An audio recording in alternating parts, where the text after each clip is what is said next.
Norbert, hein, réveille-toi. Mais comment ça se fait qu'on est habillé comme ça? C'est quoi le château, là? Non, à quelle époque? Écoute. Oyez, oyez, Dame Noémie Onia, gastronome et fine pâtissière, recherche en ces terres le meilleur boulanger du royaume. Ouais, Norbert, c'est pour nous, ça. Faut y aller. Bah ouais, on y va. Allez, on y va, dépêche-toi. Oui, mais si. La croûte est bien croustillante. On sent bien le levain. Grande nouveauté de la saison, la talentueuse chef pâtissière installée en Occitanie, Noémie Onia, rejoint les rangs de la meilleure boulangerie de France. Cette cuisinière vive et attachante, grande finaliste des Bocuse d'Or 2021, posera tout au long de la saison un regard d'expert exigeant, mais surtout chaleureux et bienveillant sur nos boulangers en compétition. C'est une tuerie. Moi, j'adore. Je trouve ça vraiment très, très bon. Cette pâte de pistache, c'est parfait. Il faudra bien tout ce talent pour accompagner le plus connu des mauves boulangers, Bruno Cormeret, et le trublion de la cuisine, Norbert Tarrer. En avant les voyageurs, et maintenant on se met à table. Pour fêter cette 10e année de gourmandise, notre insatiable jury repart sur les routes de France à la découverte de 180 boulangeries. Bonjour, que désirez-vous aujourd'hui? Nos 3 défenseurs du goût vont mettre toute leur expertise au service de l'excellence boulangère. Votre pain va super bien avec la Saint-Jacques. On est presque dans un mariage parfait, là. C'est régulier, c'est net, c'est bien cuit. J'adore. C'est digne des grands concours. C'est hyper culotté. Avec toujours le même objectif, dénicher la meilleure boulangerie de France. Les gars, on se lève! On se dépêche, allez! C'est la 10e saison, tous les boulangers de France nous attendent. Allez, en route! Mais pourquoi c'est elle qui conduit? Vous aviez besoin d'une pâtissière, non? Et tu sais ce qu'on dit, Norbert? Femme au volant? Ah, bon pain au tournant.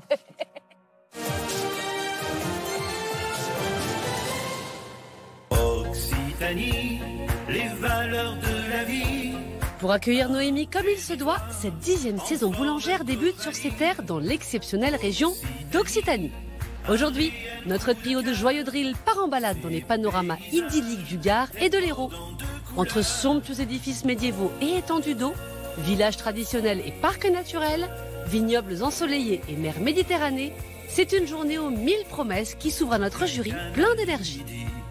Tu vas où aujourd'hui, Eh toi? ben, moi, aujourd'hui, je vais voir Rémi, un producteur de cerises. Bon, on se voit tout à l'heure, de toute façon, pour le défi. Allez. Une belle journée qui Bonne s'annonce. journée. Amusez-vous bien. De son côté, Norbert, pour cette toute nouvelle saison, va mettre à l'épreuve chaque jour nos boulangers avec son redoutable défi.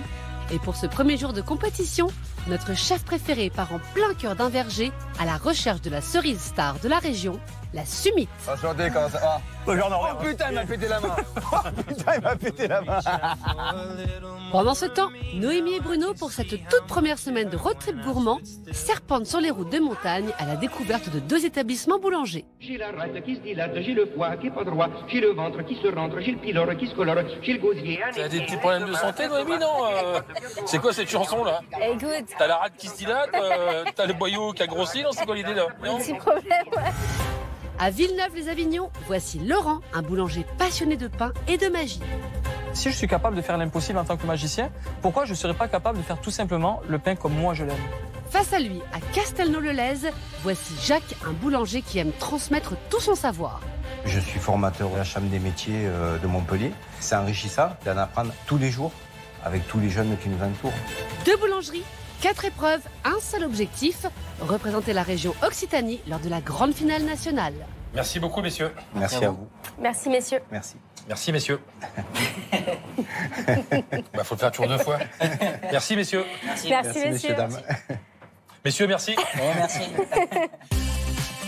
C'est le moment de faire connaissance avec les 2 boulangeries du jour. Suite à cette découverte, une première note sur 10. Cette première journée de compétition de la saison 10 démarre dans le département du Gard, à Villeneuve-les-Avignon, qui, comme son nom l'indique, fait partie du Grand Avignon. Cette commune compterait, selon le dernier recensement, 12 216 Villeneuvoises et Villeneuvois, et peut-être que parmi eux se trouvent des adorateurs du dieu Sylvanus ou Sylvain, divinité de la Rome antique, protecteur des forêts, à qui le mont Andaon, colline qui domine cette ville, aurait été consacré. Et puisqu'on parle de divinité, retrouvons tout de suite notre jury, nos protecteurs à nous, des bonnes pâtisseries et du bon pain avec l'accent, n'est-ce pas Noémie? On est au carrefour de la Provence et du Languedoc. Villeneuve-les-Avignon, donc c'est une charmante cité médiévale. C'est la résidence des cardinaux de la cour pontificale d'Avignon au XIVe siècle. Ouais. Et surtout, elle possède un patrimoine historique exceptionnel. Donc, tu as le Fort Saint-André, tu as la Chartreuse du Val de Bénédiction, et il y a la collégiale Notre-Dame, il y a la tour Philippe le Bel, et juste en bas de la cité, on a la boulangerie de Laurent. Ah, ok, c'est là où on va. Exactement. Allez, c'est parti. Et c'est juste à côté du marché et de la mairie que l'on trouve la boulangerie de Laurent et de son équipe magique. Jubilé, nos mains, un peu de magie, ça fait du bon pain. Abracadabra! Bienvenue chez Laurent, le boulanger magicien. Si je suis capable de faire l'impossible en tant que magicien, pourquoi je ne serais pas capable de faire le pain comme moi je l'aime? Tout simplement. Adolescent, Laurent se passionne pour la magie mais aussi la pâtisserie grâce à ses cousins. Il décide alors de faire comme eux et de passer son CAP. Manque de chance, il manque de place dans cette voie, alors il bifurque en boulangerie. Diplôme en poche, il part façonner du pâton en grande distribution, mais très vite, c'est la grosse déception. Finalement, je me suis dit, c'est pas pour moi. Et j'ai décidé d'aller vivre mon rêve. Donc, j'ai commencé à faire de la magie, en street magie. Et après, je suis parti aux États-Unis pour être performer, comme ils disent là-bas, et créateur de tours de magie. Donc, c'est comme ça que j'ai travaillé pendant quelques années. Après 2 années passées à Las Vegas en tant que performer, Laurent décide de rentrer en France et de troquer finalement sa baguette magique contre une baguette de pain. Un retour case-maison, mais surtout un retour case-départ pour notre magicien. Je me suis tourné donc vers les petits patrons pour faire de la boulangerie. Je me suis formé comme ça, de fil en aiguille, je suis devenu ce que je suis aujourd'hui. Et aujourd'hui, Laurent est le patron de 2 boulangeries dans la région, dont celle-ci ouverte en 2021. Un lieu chaleureux, tout en briques, forcément un peu magique, où il propose une belle gamme généreuse de viennoiseries et de pâtisseries, du snacking très original et des gros pains réalisés sans poudre de perlimpinpin, mais bien avec du levain. Je veux en fait une vraie gamme très différente. On a vraiment des blés anciens, des blés nouveaux, des matières différentes. Chaque recette est établie pour être unique. Et quand je réussis un bon pain, c'est toujours à la hauteur d'un bon tour de magie parce qu'on donne le sourire, on fait rêver. Et tout comme les illusionnistes ont besoin d'une assistante pour réaliser leur tour, dans la compétition, Manon Apprenti sera le binôme de Laurent, un artisan enchanté d'avoir quitté la cape de magicien pour le tablier de boulanger. Aujourd'hui, ma magie à moi, c'est le pain. Dans la boulangerie, il y a beaucoup de créativité. Et puis quand on travaille avec des personnes comme Manon, des personnes qui sont extrêmement passionnées, c'est un métier qui est extraordinaire en fait. J'adore moi ces petits trucs qui étonnent. Regarde, ils sont là, Mathilde. Ils arrivent. Bah, nous y sommes. C'est très nature, hein. On a du blé, des coquelicots, des grosses couronnes. Mais c'est très épuré. Et je pense qu'ils cuisinent aussi parce qu'on a des casseroles en cuivre. Ah bah écoute, D'ailleurs, un peu de on cuisine. va découvrir ça à l'intérieur. Allez. Ah j'adore la porte. Ouais, c'est ce que j'allais te dire. J'aime bien aussi le côté un peu vieux métal. Bonjour mesdames. La marche est haute. Bonjour mesdames. Vous allez bien? Très bien, merci. Alors, vous êtes qui? Moi, je m'appelle Mathilde. Mathilde, Bonjour enchantée. Mathilde. Corinne. Ok. Ah, c'est plus ambiance tamisée, t'as vu à l'intérieur? Il y a un petit coin où on peut boire le thé, il y a des petites assiettes là en hauteur. C'est quoi l'idée de tout ça? C'est montrer qu'on est très nature ou... Mais nous, on privilégie l'aspect cocooning. On veut que les clients se sentent comme à la maison.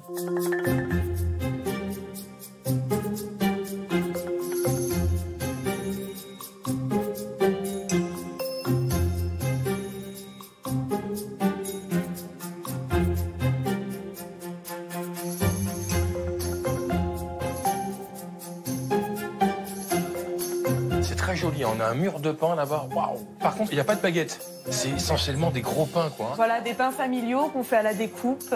D'accord. Alors ici, on a notre pain complet, l'intégral. On a aussi des pains avec des farines un peu différentes. On a la farine de seigle. On a 3 pains sans gluten. Donc il y a la farine de riz au levain de sarrasin. On a aussi nos pains spéciaux, des semi-complets. Donc on en a aux noix, aux olives. On a l'écureuil, qui est abricot, cranberry, noisette. Oh là là, c'est quoi ce gros pain? C'est notre pain du village. C'est en fait comme de la baguette traditionnelle, sauf que c'est en forme de couronne. On a une belle gamme de snacking, des grosses focaccia pizza, enfin c'est un peu l'entre-deux. C'est ça. C'est très joli. Il y a des petites tourtes briochées, regarde, les petits croissants. Ce qui est vrillé là, avec des garnitures dessus. Là, il y a de la pâtisserie. J'aime bien l'idée de présenter le grand brownie comme ça et tu coupes selon la faim et la gourmandise de chacun. Moi, ce que j'aime bien, c'est l'idée de la petite paline là, la planchette, tu vois, c'est posé dessus. Ah oui. Et puis les grosses tartes au-dessus. Donc on est plutôt dans des pâtisseries un petit peu classiques, réconfortantes. Tout à fait. Oh là là Bruno, moi j'ai trouvé ma chocolatine et j'ai trouvé celle qui est à ta taille. Ah oui. Juste au-dessus. Effectivement. Il y a un gros pain au chocolat. Ah ouais. On l'a appelé le King Kong. Ah ouais, ok, c'est rigolo. Vous avez aussi en King Kong le pain au raisin. Là, vous avez le nuage praline. Ah oui. La brioche feuilletée, le cruffin, qui est un feuilletage avec de la crème pâtissière. C'est une pâte à croissant feuilletée. Pâte à croissant, tout à fait. Et des tout petits cookies. Ah, c'est les gros cookies. Ah oui, je croyais que c'était presque, tu sais, un gâteau moelleux soufflé. Ouais, c'est presque ça. J'avais pas pensé que c'était un cookie. Ok, génial. Bon, mesdames, nous, on a une petite tradition. C'est une belle tradition. Moi, je trouve que c'est une belle tradition. Hein. On va être forcés et contraints de goûter quelque chose. J'aimerais bien goûter la tresse garnie au saumon. C'est une base de croissant, c'est ça? Tout à fait. Et voilà. Merci beaucoup.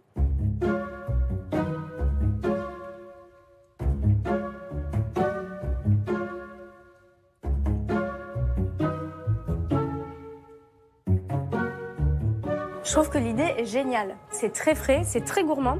On a du saumon fumé, de l'avocat, des petites tomates. Et cette crème, c'est une espèce de fromage frais là qui est très agréable, qui apporte beaucoup de fraîcheur.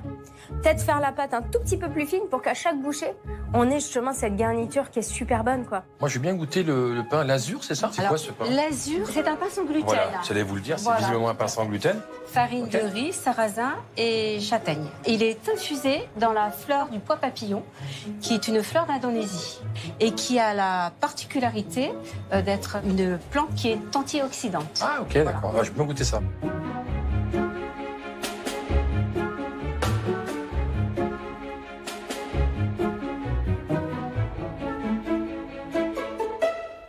Alors si on me bande les yeux, je sens qu'il y a quelque chose, mais je ne devinerai pas évidemment ce qu'il y a dedans. C'est surtout la couleur qui interpelle. C'est fondant, il y a du croustillant apporté avec les graines qui sont posées sur le dessus, il est bien cuit. C'est très original. C'est un très joli magasin, on est parfaitement accueillis, on a une belle viennoiserie, de très beaux produits. Le seul petit souci que j'ai, il n'y a pas une belle baguette de tradition. C'est beaucoup du pain à partager. Et moi, je goûte un pain qui physiquement est bleu, donc il m'interpelle un peu. Je trouve ça plutôt chouette. Moi, je passe un très bon moment. Bravo, ça vaut 9. Pour la boutique de Laurent, je mets la note de 9. J'ai trouvé cette boutique très vintage, aucune faute de goût, moi j'aime beaucoup. Il y a une jolie viennoiserie, des grosses chocolatines et il y a une pâtisserie qui est un tout petit peu plus classique. Par contre, il y a un très très beau snacking. Alors moi j'ai goûté cette jolie tresse, c'est super bon, c'est très agréable. J'aurais voulu plus de garniture ou un tout petit peu moins de pâtes parce que c'était très bon. Bravo. La boutique de notre boulanger magicien a ensorcelé notre jury. Laurent commence la journée avec l'enchanteresse moyenne de 9. Cette 10e saison de compétition se poursuit à 90 km de là, dans le département de l'Hérault, à Castelnau-le-Lez, en périphérie de Montpellier. Your own personal Jesus. Comme son nom l'indique, cette charmante commune est traversée par le Lez, un fleuve côtier qui présente une attendrissante particularité. En effet, il est le seul en France à abriter le Cotus petiti, ou chabot du Lez, un petit poisson à grosse tête et corps allongé, découvert en 1964 et devenu depuis une espèce protégée. Un peu comme notre jury que nous retrouvons tout de suite sur les routes arborées de l'Hérault. On arrive à Castelnau-le-Lez, on est à 2 pas de Montpellier. C'est une cité verdoyante qui s'organise autour d'une jolie placette commerçante sur les rives du Lez. Construite sur un site peuplé d'élages de cuivre, Castelnau-le-Lez a plus de 2000 ans. Riche d'une longue histoire, elle conserve aussi un riche patrimoine. L'église Saint-Jean-Baptiste, le parc centenaire de Montplaisir, ainsi qu'un tronçon de la voie dominicienne. C'est une route qui relie l'Espagne à l'Italie. Ah, cool. Et ça qui date de l'Antiquité. Ah oui, quand même. Et c'est à 10 minutes en voiture de la voie domitienne que se situe la boulangerie de Jacques et sa bien belle équipe. Créateur de gourmandise. Bienvenue chez Jacques, le professeur de la boulange.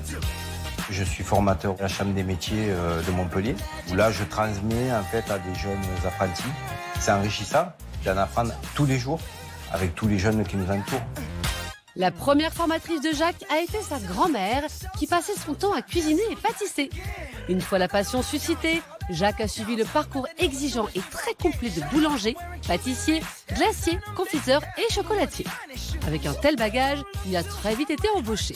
Et après plusieurs boulots, Jacques a ouvert sa première affaire en 2000 avec sa femme Stéphanie à Marseille-en-Plage. Marseille-en-Plage, c'était vraiment une clientèle de saison.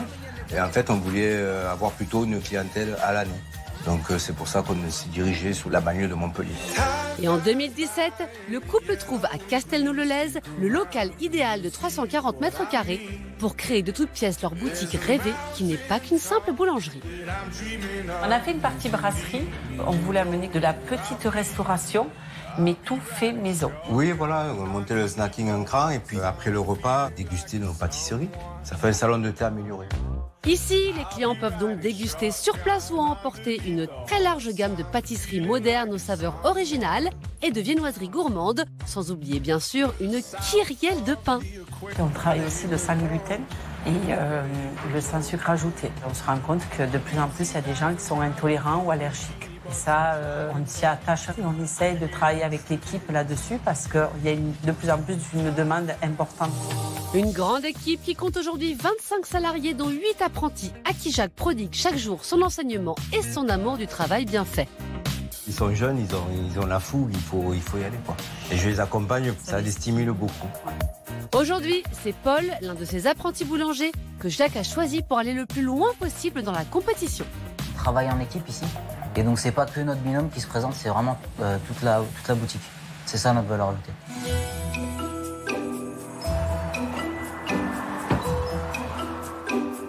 Ah, putain, c'est immense.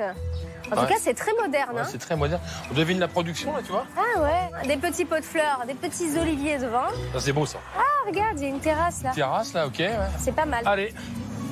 Merci, gentleman. Bonjour, mesdames. Bonjour, mesdames.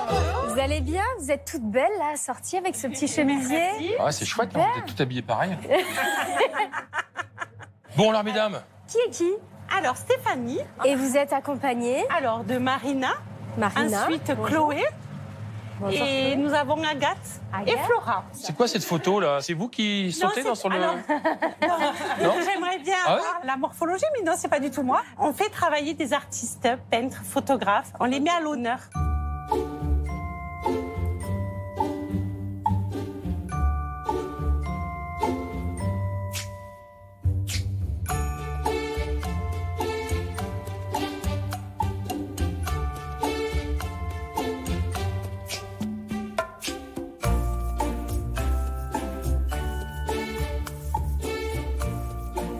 On a des gros pains de mie, c'est ça? Oui, après on a des baguettes fantaisie, puis après toute une gamme de pains spéciaux. Alors, on a de la tourte de seigle, de la tourte de meule, du pain aux graines, on a du pain qui est façonné à la machine, là, ou à la main. Ouais, À la main. À la main, Et là- avec des noix. Avec des noix. C'est pas vous taquiner, évidemment. On a la cigale au bout de la langue. C'est très agréable. Et là, on a toute une multitude de baguettes. Traditionnel. On a du pain un peu floqué aussi en dessous, avec un petit pochoir. Baguette viennoise. Oui. Et donc là, on passe sur la viennoiserie, c'est ça? Des jolis cookies. Donc, il y a des petites brioches avec un petit craquelin, tout mignon. Chaussons aux pommes. C'est marrant parce que vous avez du sucré et juste derrière, on a du salé. Alors, juste exceptionnellement, on le laisse à température ambiante pour pas sécher le feuilletage. C'est la fougasse feuilletée? Oui. Ouais. Craton de porc et aux olives. Aux olives, ouais. Avec Très des bon. herbes de Provence. Ah. Et qu'elle a dit graton, ça va être... Dès qu'on dit graton, c'est un peu sale, le graton. Là, on passe au snacking. J'aime bien l'idée comme ça que ce soit posé directement sur un petit carton rainé, prêt à chauffer un peu. Oui, exactement. Et ça, c'est quoi ces petits chaussons? C'est la nampadilla. Thon, tomate, aromate et des oignons. Ok, puis c'est fermé comme ça, façon un peu papillote. La fameuse ciel. Oui. Et là, il y a toute la gamme de pâtisseries. On a des classiques comme la tarte aux fraises, le Paris-Brest, le fraisier, l'éclair chocolat. Et ensuite, on a nos petites déclinaisons, nos inventions de l'équipe. Notre gâteau phare, on va dire, c'est le King. C'est le boss, quoi. Voilà, chocolat noir, praliné noisette et crémeux noisette. noisettes. Là, vous avez des petits entremets. Celui-ci, c'est mousse romarin avec un confit rhubarbe et un biscuit sablé citron vert. Après, on a décliné le Paris-Brest en Paris-Antilles. Crémeux passion avec confit ananas, praliné noix de cajou. Belle pâtisserie hein, élaborée, il y a des grosses pièces, il y a des macarons, on a des cakes, on a des petits gâteaux secs. Très bien. Alors, vous le savez peut-être, mesdames, avec Noémie, on a une petite habitude. De goûter. Exactement. Eh ben moi, je vais aller plutôt côté pâtisserie. Avec grand plaisir. Et je vais goûter ce fameux rhubarbe, romarin et cette petite pensée dessus.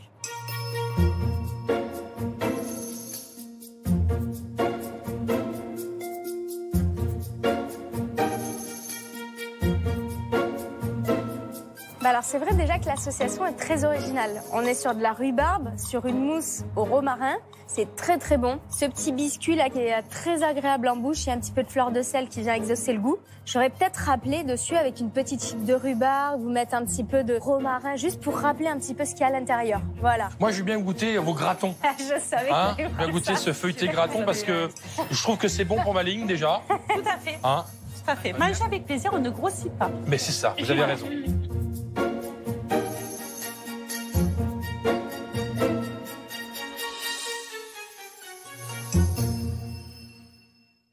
C'est très bon, c'est un tout petit peu gras, mais c'est fait exprès, c'est bon, gras aussi. Hein. Il en faut. Il en faut un peu. Hein. Exactement. Moi, je trouve ça chouette, hein. Légèrement tiédi, c'est top. C'est un produit à partager ou aller même dans une salade, un potage, ou ça peut être très sympa. Pour la boutique de Stéphanie et de Jacques, je vais mettre un note de 9. On est sur un très joli magasin. C'est moderne, c'est bien pensé. Il y a beaucoup de snacking, belle viennoiserie. On a des pains spéciaux avec des pains gourmandises. Et on a surtout un joli rayon pâtisserie. Moi, je goûte cette fougasse feuilletée au graton, même si c'est un tout petit peu gras. Hein, le gras, c'est la vie. Et moi, je trouve ça très bon. Bravo, c'est une très belle note. Je mets la note de 9. On est extrêmement bien accueillis par Stéphanie et ces drôles de dames. Je trouve qu'il y a une très jolie pâtisserie. On a aussi une jolie viennoiserie. Il y a un petit peu de snacking. Alors moi, je goûte une jolie pâtisserie autour de la rhubarbe avec une mousse romarin. C'est très bien fait. Peut-être, voilà, rajouter un petit peu de romarin ou une petite chips de rhubarbe pour rappeler ce qu'il y a dedans. Et c'est très joli et il y a de très beaux produits. Bravo.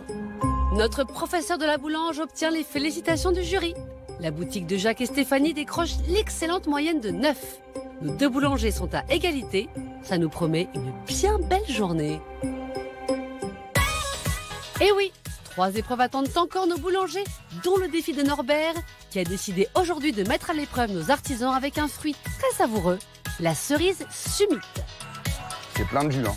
Oh là là. Ah, c'est plein de chair, hein, ça. C'est résistant et bizarrement, c'est un tout petit noyau, donc c'est hyper agréable. Mais avant de se régaler de cerises, Noémie et Bruno poursuivent leur road trip gourmand, direction la deuxième épreuve.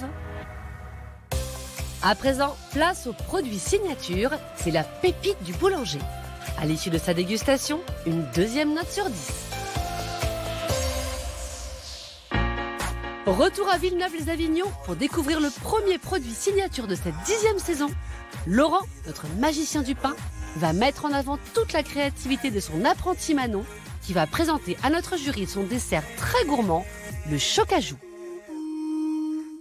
Donc là, je vais vous présenter une création que j'ai fait pour un concours. Le thème du concours, c'est la brioche au chocolat. J'ai fait une brioche au chocolat, je l'ai revisitée de A à Z.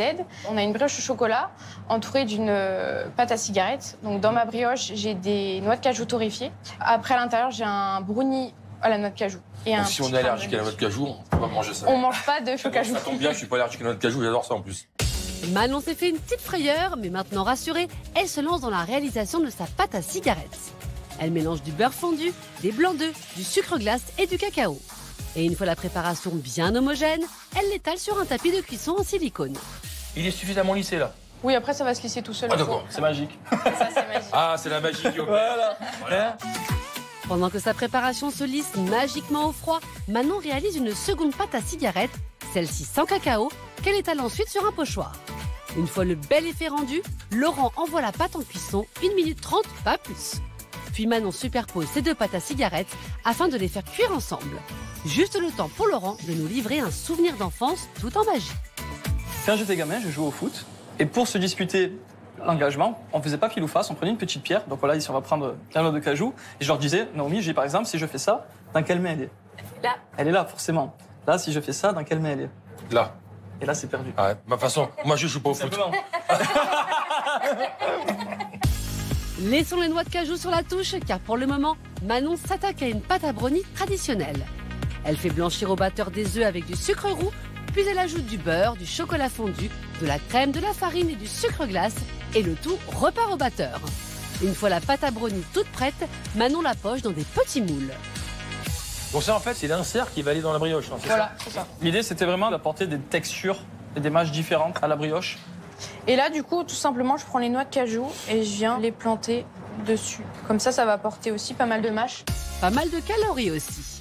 Bref, les mini brownies aux noix de cajou partent 7 minutes en cuisson et après une étape de refroidissement, c'est parti pour l'assemblage. Manon récupère une pâte à brioche au chocolat et noix de cajou. Donc là, c'est une brioche au beurre classique, sauf qu'à la fin du pétrissage, pour le goût cacao et la texture, j'ai bassiné avec une ganache au chocolat.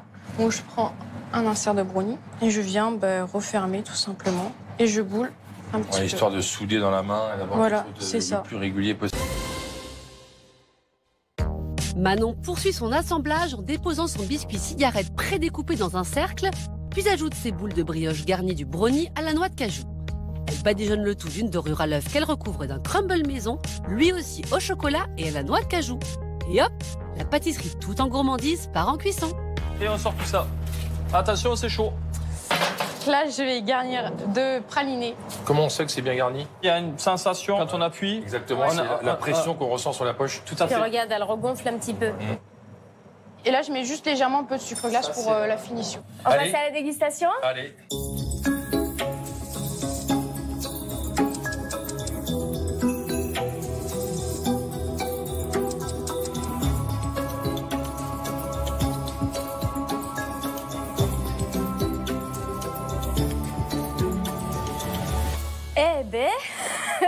Eh ben, c'est excellent. C'est pas sucré, mais en même temps, on a cette gourmandise là avec ce super praliné. C'est agréable. Il y a la texture moelleuse, il y a la texture fondante du brownie, il y a le croustillant avec votre petit crumble. C'est une très belle création. Si je dois rajouter juste une petite chose, c'est tellement bon que j'aurais rajouté un peu plus de praliné. D'accord. Vraiment, juste pour accompagner chaque bouchée en fait. La difficulté sur ce type de produit, c'est que ça soit pas sec à cœur. Parce que le brownie, en fait, il va recuire une deuxième fois et ça va apporter quelque chose de sec. À cœur, c'est hyper fondant. On est presque sur un fondant avec une texture brioche. Je trouve ça très, très bon. Mais le goût de la noix de cajou, on ne le retrouve pas parce que le chocolat est tellement dominant. C'est pour ça qu'une petite pointe de sel, à mon avis, ça aurait réveillé un petit peu la noix de cajou parce que on sait qu'elle est là, mais on la sent pas trop. Sinon, c'est bien pensé, c'est net. Enfin, une belle viennoiserie qui sort un peu de l'ordinaire. Il n'y a pas de fausses notes, c'est joli, c'est élégant. On est vraiment sur une viennoiserie de prestige, mais on est dans le concours de la meilleure boulangerie de France. On a bien le chocolat. Je manque un tout petit peu de cajou, j'aurais voulu un toute petite pointe de sel, mais je l'oublie rapidement parce que c'est vraiment bien fait avec ce praliné qui coule un peu dedans comme ça. Bravo, bravo, ça vaut 10. Il n'y a aucune fausse note, c'est délicieux. Il y a un équilibre qui est juste parfait, c'est absolument pas sucré. Ça manque un tout petit peu de praliné parce que c'est très gourmand, mais bravo sur toutes les textures, c'est super, ça vaut 10 sur 10. La création de la jeune apprentie de 19 ans de Laurent a fait fondre de plaisir notre jury. Le choc à joue de Manon permet à notre boulanger magicien de décrocher l'imbattable moyenne de 10. À présent, retour à Castelnau-le-Lez, où Jacques, notre professeur de la boulange, accompagné de Paul, son boulanger, nous dévoile les secrets d'un produit qui faisait battre son cœur d'enfant, la tourte de Mamie Charlotte. Qui est Charlotte? Charlotte était ma grand-mère. Ah. Elle cuisinait et pâtissait énormément. Moi, j'appelais ça la tourte façon Charlotte, parce qu'elle faisait sa pâte feuilletée, et puis après, elle faisait un mélange avec de la ricotta, des œufs, des petits pois, du sel, du poivre. Et nous, on l'a revisité un petit peu en y rajoutant de la roquette et du pesto à la menthe assorti du four. Mais avant la cuisson, place à la préparation. Paul abaisse une pâte à croissant à base de seigle dans laquelle Jacques vient ensuite détailler des fonds de tarte. Je retourne ma pâte, je centre bien le moule demi-sphérique. Elle faisait comme ça, Mamie Charlotte? Alors, Mamie Charlotte, elle faisait avec des grands plats carrés et elle coulait dedans, elle remettait par-dessus un couvercle. Une fois les moules à tarte foncés, Jacques s'attaque à la garniture de la tourte. Il mélange de la ricotta avec un œuf entier, ajoute une bonne dose de petits pois, une pincée de sel et de poivre, puis poche le tout sur sa pâte à croissant. Ça, c'est une tourte pour combien de personnes? Alors ça, pour les gros mangeurs, c'est une personne. Ok. Et pour les petits mangeurs... Je vous interdis de me regarder. Et pour les petits mangeurs, ça peut faire 2 personnes. Mais nous, on est généreux. Pour encore plus de générosité, Jacques referme sa tourte d'un cercle de pâte et le tout part au four à 180 degrés. Et 30 minutes plus tard, place au démoulage. C'est original. Très sympa. Dans la cavité au limite de la roquette. En fait, c'est à la fois un contenant et un contenu, quoi. Tout à fait. On mélange le pesto. Donc là, le pesto, vous l'avez fait comment? On a pris de la menthe, on a pris de l'ail, Ok. de l'huile d'olive, du parmesan et on a mixé le tout. Voilà, là c'est terminé. Bon, bah, on va déguster. Allez.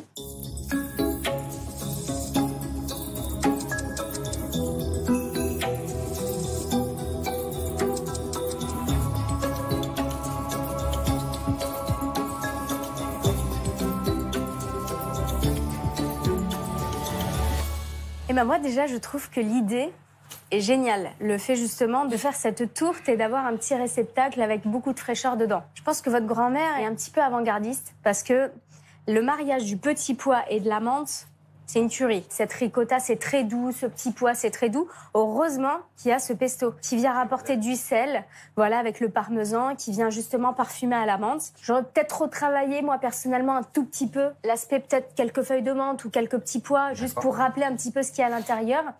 Mais c'est très, très bon. C'est vrai que c'est original, le fait de créer ce petit puits comme ça. Et puis, vous avez une bonne idée, c'est de le foncer comme vous l'avez fait. Moi, j'aurais voulu quelque chose qui pète un petit peu plus, quoi. La menthe, moi, je la sens tout juste à peine. Hein. Je vois ça, moi, ça me fait penser à tomates séchées. On aurait pu mettre un petit peu de graines sur le dessus. On pourrait se faire des chips de parmesan et venir en finition sur le dessus. Mais c'est très original. Et moi, je me suis régalé. Eh ben, je vais mettre la note de 9. Moi, je trouve ça très joli. Enfin, quelque chose de bien pensé, original, avec cette demi-sphère qui crée une petite cave qu'on peut venir garnir, ce cercle avec ce fromage frais, ces petits pois, le côté un peu menthe. J'aurais voulu quelque chose qui soit un tout petit peu plus relevé. Mais bravo, c'est un très beau produit. Hein. Pour la tourte de Mémé Charlotte, je mets la note de 9. J'ai adoré l'idée, vraiment. C'est très sympa de créer justement une tourte avec un petit récipient.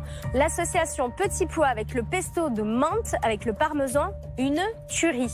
Visuellement, j'aurais aimé un tout petit peu plus de finition pour rappeler un petit peu ce qu'il y a à l'intérieur. Mais bravo, c'est une jolie préparation. Je pense que Mémé Charlotte doit être fière. La tourte de Mamie Charlotte a ému et surtout régalé notre jury. Jacques obtient la très appétissante moyenne de 9. Notre magicien du pain prend la tête de la compétition, mais Jacques, le professeur, est sur ses talons. Tout peut encore basculer, puisque pour cette 10e saison, Norbert a décidé de mettre à l'épreuve nos artisans avec chaque jour un tout nouveau défi. Aujourd'hui, notre chef a choisi de tester nos boulangers avec la très savoureuse cerise Summit. Mais avant, il y a encore un peu de pain sur la planche. Tout de suite, nos boulangers nous dévoilent les secrets de fabrication de leur pain préféré. À la clé, une 3e note sur 10. Retour à Villeneuve-les-Avignon, où Laurent va présenter à notre jury son pain plein d'audace, le pain fermier.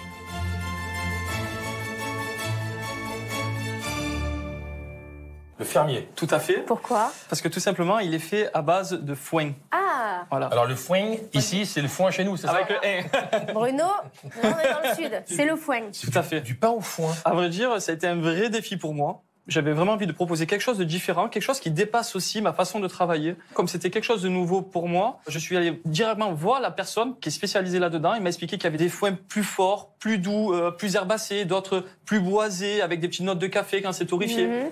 Il y a du sirop dessus? Alors oui, j'ai créé donc un sirop de foin. J'ai fait aussi donc une infusion de foin torréfié. Pour hydrater votre pâte à pain? Tout à fait, avec un levain de foin aussi. Allez, on va pas en faire tout un foin, faisons plutôt du pain. Dans son pétrin, Laurent verse de l'eau infusée au foin torréfié, de la farine de blé ancien et après un premier mélange, il ajoute du sel gris de Camargue et du levain de foin. C'est ce qui va apporter cette texture de mie, cette croûte très très très particulière. Pour donner encore plus de goût, Laurent réhydrate sa pâte avec son eau infusée au foin. Donc on est sur une pâte très très souple. Laurent verse ensuite de l'huile d'olive et des brisures de foin dans le fond d'un bac, puis il dépose sa pâte et lui donne un léger rabat. On va recouvrir une dernière fois la pâte de brisure de foin. Donc ça fait un topping, ce qui va faire que ça va donner un goût à la croûte qui est très particulière. La pâte au foin part se reposer. 48 longues heures plus tard, Laurent la détaille et après une légère mise en forme et un petit coup de lame, les pâtons partent en cuisson à 270 degrés. Et 2 heures plus tard, j'ai mon sirop de foin, donc c'est une infusion de foin et que je vais passer là gentiment à la sortie du four pour donner un petit goût légèrement sucré. Mes pains fermiers sont finis.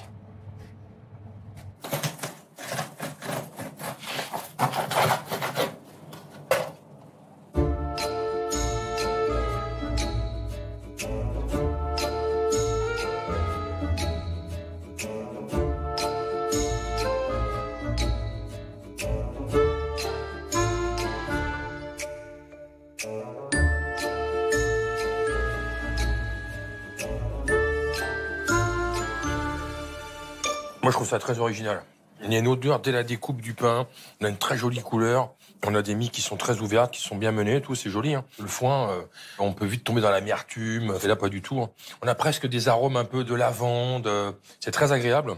Le seul souci, moi, c'est le sirop dessus. Parce que j'ai un côté sucré en fin de bouche. Et je me demande s'il y a du miel ou pas dedans. Mais c'est original. Bon, moi, c'est une première. Manger du pain au foin, c'est très agréable. On l'a à l'odeur, le foin, mais on l'a aussi au niveau du goût. Moi, ça, c'est un pain, je me vois, tu sais, dans le champ, les cigales qui chantent, un petit barbecue, là, avec une petite côte de bœuf, ouais, avec un petit peu de fleur de sel. Et ça va super bien avec. C'est très original. Vraiment, on voit qu'il y a un vrai travail de réflexion. Je rejoins Bruno sur ce sirop. C'est mignon, mais c'est vrai que moi, c'est plutôt un pain qui irait plutôt sur du salé. Mais moi, je vais mettre la note de 9 parce que je trouve ça très original. C'est très bon, c'est très bien panifié. Tout est pensé. Ils cherchent que des choses qui sortent de l'ordinaire. Et là, je trouve qu'il ouvre une petite porte là, sur une façon de panifier avec ce foin qui est infusé. Le seul petit souci que j'ai, c'est ce sirop dessus. C'est presque dommage quoi, de rapporter du sucre sur ce type de pain. Mais ça reste un pain exceptionnel. Bravo.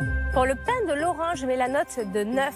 On voit qu'il y a vraiment un vrai travail de réflexion là-dessus. C'est très agréable. La mie, elle est plutôt acidulée. C'est très moelleux, c'est humide.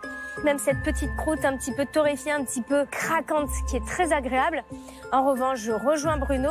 Ce petit sirop, il a rien à faire là, quoi. Vraiment, c'était parfait. Bravo pour cette création. Le pain fermier de Laurent a séduit notre jury par son originalité. Notre boulanger magicien continue de tutoyer les étoiles avec une moyenne de 9. À présent, retour à Castelnau-le-Lez, où Jacques, notre professeur de la boulange, toujours accompagné de Paul, son boulanger, va nous dévoiler les secrets de leur pain fétiche qui répond au nom étrange d'Espelta. Espelta, ça veut dire petit épeautre en occitan.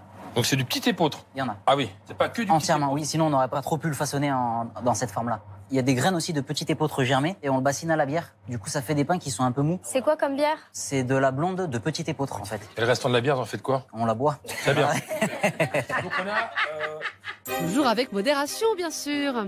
Sans transition, Paul verse dans son pétrin de l'eau, du houblon, des drèches qui sont des résidus du brassage de la bière, du levain et un mélange de farine de petit épeautre et de blé ancien.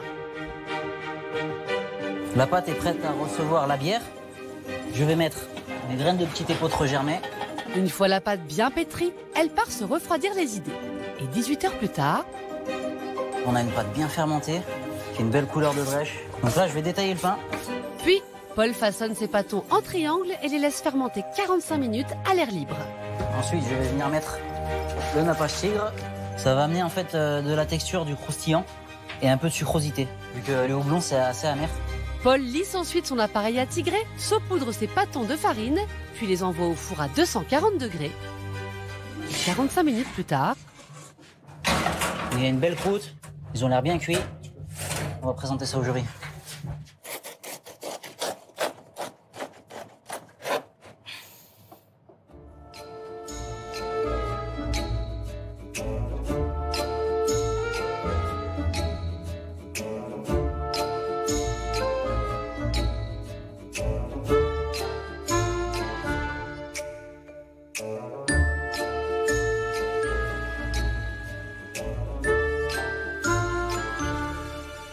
Ah messieurs, il y a un côté maltais, il y a un côté un peu tourbé, il y a un côté un peu houblon. J'aime bien son côté aussi de texture de mie. On a des mie qui sont un peu cassantes.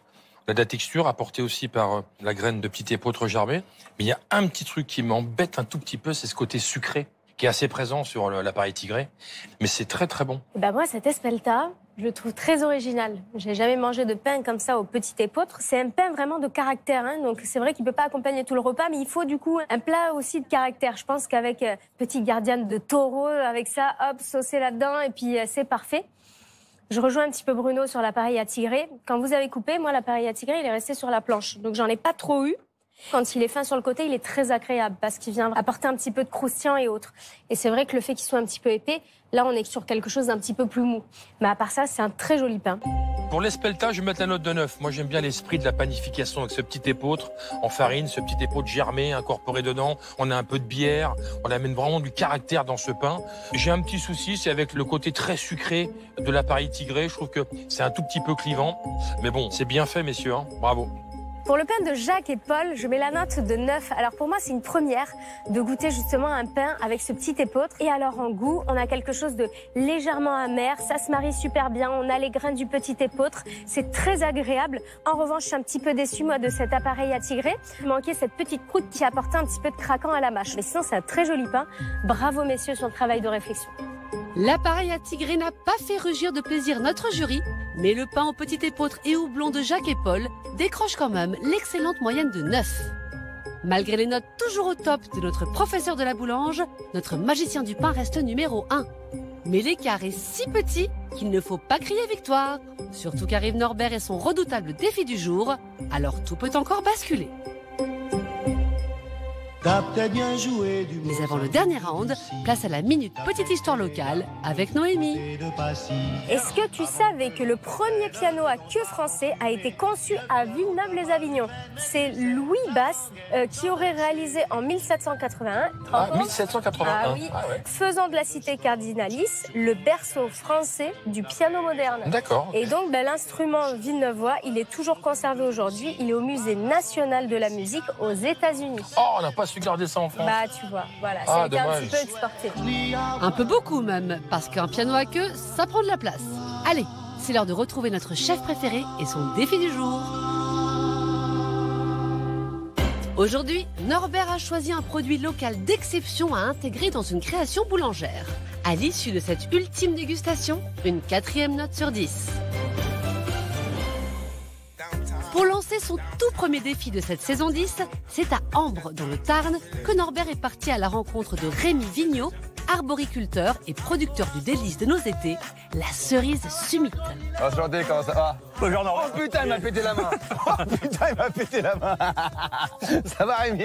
Ouais, très bien. Bon, Rémi, dis-moi, je suis venu te voir parce que dans la région, on m'a dit que t'étais le numéro 1 sur la cerise. Ouais, ils se trompent pas les gens, hein. C'est les meilleures cerises de toute la région. Regarde, là on est sur de la Summit. Wow. Très belle cerise, qui commence à colorer, qui est rouge, qui devient un peu noire après. Alors c'est quoi la particularité de la Summit? Bah, c'est une cerise qui est assez grosse, très charnue, sucrée, ferme, qui se tient, qui est croquante en bouche. Donc voilà, c'est une cerise qui peut se tenir même en cuisson, quoi. Goûte-moi ça, wow. Tu vas voir ça. C'est belle cerise. C'est un calot ça. Eh. C'est plein de jus, hein. Oh là là. Ah, c'est plein de chair, hein, ça. C'est résistant et bizarrement, c'est un tout petit noyau, donc c'est hyper agréable. Là, on n'a peut-être pas forcément envie de voir un clafoutis. Non, le clafoutis, c'est le truc classique, quoi. Hein. C'est vrai que ce serait bien de concevoir un autre dessert, une tarte aux cerises avec de la Summit, c'est excellent, quoi. Hein. Eh ouais, on pourrait même imaginer même une belle brioche, une forme de tropézienne, là, avec une crème à la cerise, un insert avec juste un coulis comme ça, confit de cerise au centre. Et puis, ce qui va bien avec la cerise, moi j'adore, c'est la pistache. Une petite pistache qu'on casse et grillée par-dessus, comme ça, on remplace les grains de sucre par de la pistache. Moi, je pense qu'ils ont de quoi s'éclater. Qu'est-ce qu'il faut pas faire avec la cerise? Bah, éviter tout ce qui est agrumes, citron, orange, tout ça, tout ce qui est acidité, ça casserait le goût de la cerise. Est-ce qu'on peut laisser le noyau? Bah, c'est la fève. C'est la fève, bah voilà. Alors, mesdames et messieurs les boulangers, heureux d'inaugurer ce tout nouveau défi de Norbert avec la cerise Summit? Waouh, la cerise. La cerise. Aïe, aïe, aïe, pas ça. C'est cool. Alors le truc, c'est que si on part sur une tarte, ça fait très très simple. Déjà qu'il ne faut pas partir sur une tarte. Vous voyez quoi du coup? Une viennoiserie. Une viennoiserie à la cerise? On part sur une viennoiserie avec des crèmes. On essaye de décliner la cerise. Une petite crème cerise avec juste des cerises dessus ou On peut faire ça. Une pâte à croissant, on donne un peu la forme de boule un peu pour appeler la cerise. Allez, ça me va. Après, on fait le confit avec des morceaux et de la purée de cerise. Cerise, très bien. Allez, c'est parti. On y va, c'est parti. Let's go. À Villeneuve-les-Avignon, Laurent et Manon partent sur une viennoiserie feuilletée, insert muffins, cerises, amandes et crème à la cerise. Pour commencer, Manon réalise un appareil à muffins avec de la poudre d'amande, du beurre, du sucre et des œufs. Et une fois sa préparation fin prête, elle la poche dans des moules. On va mettre des morceaux de cerise fraîche, assez grossis pour vraiment quand on croque dedans, on ait la cerise quoi, et que ce soit vraiment dans le thème. Il faut qu'il y ait le goût de la cerise. Hein. Ouais. Voilà, ils veulent le goût de la cerise, on va être généreux. Une fois bien garnis, les muffins cerises partent en pré-cuisson. 10-15 minutes maximum. Ouais. À Castelnau-le-Lez, Jacques, le professeur de la boulange, et Paul, son boulanger, partent sur une viennoiserie en forme de cerise, garnie d'un confit de cerise. Et pour commencer sa création, Paul superpose deux pâtes à croissant, dont l'une couleur cerise, bien sûr. L'idée, en fait, c'est de faire une forme de cerise, en fait, comme ça, à plat. Et comme ça, on va bien voir les feuillets, là. On va avoir quelque chose de très marqué en feuillet. Les pâtes feuilletées en forme de cerise partent dorer au four 1 minute. À Villeneuve-les-Avignon, on est aussi en atelier découpage de pâtes à croissant. Mais ici, pas de cerise. Pour Manon, ce sera juste un rond qu'elle dépose ensuite délicatement dans un moule à brioche. Là, je suis allé récupérer les inserts. Il faut vraiment que ça soit juste posé. Là, c'est pas mal. Faut pas trop écraser le feuillet, en fait. Là. Et pour éviter que le feuilletage ne se développe trop lors de la cuisson, Laurent dépose un second moule sur sa pâte. On va rajouter du poivre. Essayez vraiment de le mettre à ras-bord. Le but, vraiment, c'est que ça se déforme pas. Croisez les doigts. Allez, c'est parti. Yes. Ça y est, des deux côtés, les pâtes sont au four. Alors maintenant, on s'attaque à la garniture. Et vous allez faire quoi, Jacques? Alors là, je vais faire mon confit. En fait, je vais mettre à chauffer la purée. Alors ça, c'est de la purée de griotte pour que ça soit puissant. Là, je rajoute du glucose à l'intérieur. Ça va amener un peu de conservation au confit. Puis, Jacques ajoute une bonne dose de sucre blanc, de la pectine et des baies de sancho, des baies japonaises aux notes explosives de citron, menthe et citronnelle. Le tout est ensuite chauffé, puis chinoisé. Mon confit, il est bien. Là, je vais y mettre les fruits. Je veux laisser en fait le fruit à l'intérieur pour que ça donne de la mâche. Je veux pas que ça soit cuit parce que sinon après ça va se noyer avec la purée. Ah, c'est bien, ça a l'air onctueux. C'est onctueux, hein? Ouais. Avec les morceaux de cerise. L'onctueux confit est ensuite versé dans des moules puis pargelé au froid. Du côté de Villeneuve-les-Avignon, Laurent prépare sa crème en mixant les cerises avec un jus de citron. Là, c'est un geyser de cerises. Il y a les odeurs qui sont là. Voilà, l'ennui est là. On va vraiment filtrer tout ça pour garder uniquement que le jus de cerise. Voilà, comme ça, on va avoir vraiment quelque chose de très très fin. C'est important, ça va jouer aussi sur la texture. La préparation bien liquide est ensuite versée dans un mélange de crème et de lait infusé au romarin. Et pour épaissir le tout, il incorpore à chaud de la fécule de maïs. Ça s'épaissit. Ouais, c'est pas mal. Là, on voit qu'on commence un peu à forcer sur les bras, donc c'est bon signe. Et si la crème à la cerise part au froid, dans les deux boulangeries, les pâtes sortent enfin du four. On va découper notre petite pâte colorée. Là, je vais mettre un fond de praliné au sésame noir. Ce praliné va apporter un peu de croustillant, ça va relever le goût de la cerise. Plus les baies de sancho qu'on a mis à l'intérieur du confit. Je pense que ça va faire un bon mélange. Jacques sort ses inserts de confit de cerise gélifiés et les dépose sur son praliné au sésame noir. Donc là, on va faire une légère finition au sucre glace pour donner un peu de relief. Ouais, donc là, je vais mettre vraiment léger, hein, juste pour que ça rentre dans les rainures. Après, on voit le sucre glace sur le feuilletage. Voilà. Je pense qu'on est pas mal là. On vient garnir. On a des odeurs, mais qu'est-ce que c'est gourmand. Ouais. On va légèrement les napper. On les met sur caissette. On les met sur caissette. Ensuite, on va mettre notre tige en chocolat. Ça rappelle vraiment la cerise, quoi. Le fruit avec notre viennoiserie et la queue. Ah, c'est important qu'on ait vraiment des gros morceaux de cerise pour avoir du goût. Part dans la boîte avec délicatesse, Manon. On a tellement mis d'amour. Et on y va. Allez, c'est parti. Allez. On va chercher la médaille. Allez, à bientôt. Pour la toute première dégustation de cette toute première journée de compétition boulangère, rendez-vous au domaine de la Guiraude à Lavore dans le Tarn, où notre trio de jurés se reforme pour l'ultime dégustation de la journée. Pour sortir nos boulangers de leur zone de confort et mettre à l'épreuve leur sens de la créativité, Norbert les a mis au défi d'intégrer dans une création la savoureuse et gourmande cerise Summit. Alors, les créations de nos boulangers surprendront-elles notre jury de fin gourmet ? Alors, cette cerise? Très bien. Défi pas si simple que ça, parce que la cerise, on la connaît très bien, on la traite souvent en pâtisserie, en boulangerie. On n'est pas tombé dans les facilités? Ok, très bien. Bruno et Noémie nous attendent en dégustation. Manon, si vous voulez ouvrir le bal. Allez, ça va être la cerise sur le gâteau, si je puis dire. J'espère que je vais pas voiler le noyau. Hop, allez, on y va. La dégustation commence avec le Loupanier Serriera de Laurent et Manon, une viennoiserie feuilletée, insert muffin, cerise amande et crème à la cerise.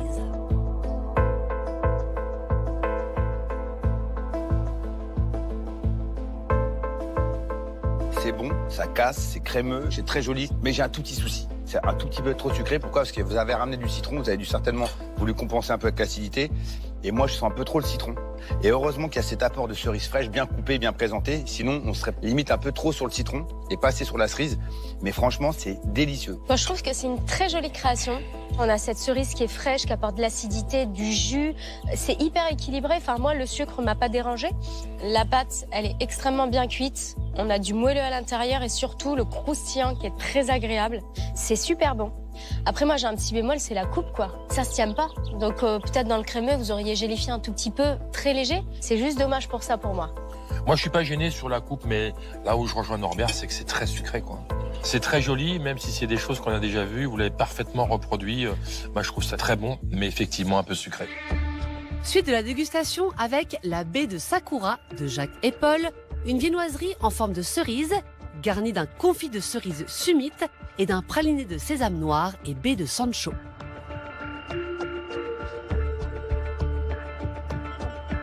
Visuellement, c'est très joli. On est vraiment sur un croissant pur beurre dans lequel on aurait mis une confiture de cerise. C'est très bon. Moi, je mets toujours le bémol sur le sésame. Pour moi, il y a un petit souci, ça amène trop de puissance en bois. Mais sinon, on sent bien la cerise. La pâte à croissant est très très bonne. On a dessus le gélifié là qui est très peu sucré. On est vraiment sur le fruit. Attention, avec le sésame noir, je trouve qu'au départ, on se dit tiens, qu'est-ce qu'ils ont voulu mettre en avant? Heureusement qu'il y a beaucoup de cerises dans cette compotée sur le dessus parce qu'on aurait pu penser que c'était le sésame noir. Mais je trouve que c'est très bien fait. Bon, déjà visuellement, c'est super joli. C'est très brillant, moi j'adore. On sent bien les morceaux de la cerise. On est dans l'acidité, dans la fraîcheur. Je trouve que le mariage avec le sésame noir, c'est très intelligent. Ça matche super bien ensemble. Attention au dosage. La pâte est très bonne. Moi, après, c'est vrai que visuellement, je m'attendais pas à ce qu'elle soit aussi moelleuse. Je m'attendais plus à quelque chose de croustillant. Mais c'est très bon, c'est joli. Bravo, messieurs. Merci. Merci beaucoup. Madame, messieurs, on va débriefer. On se retrouve tout de suite. Merci beaucoup. On va en brainstorming.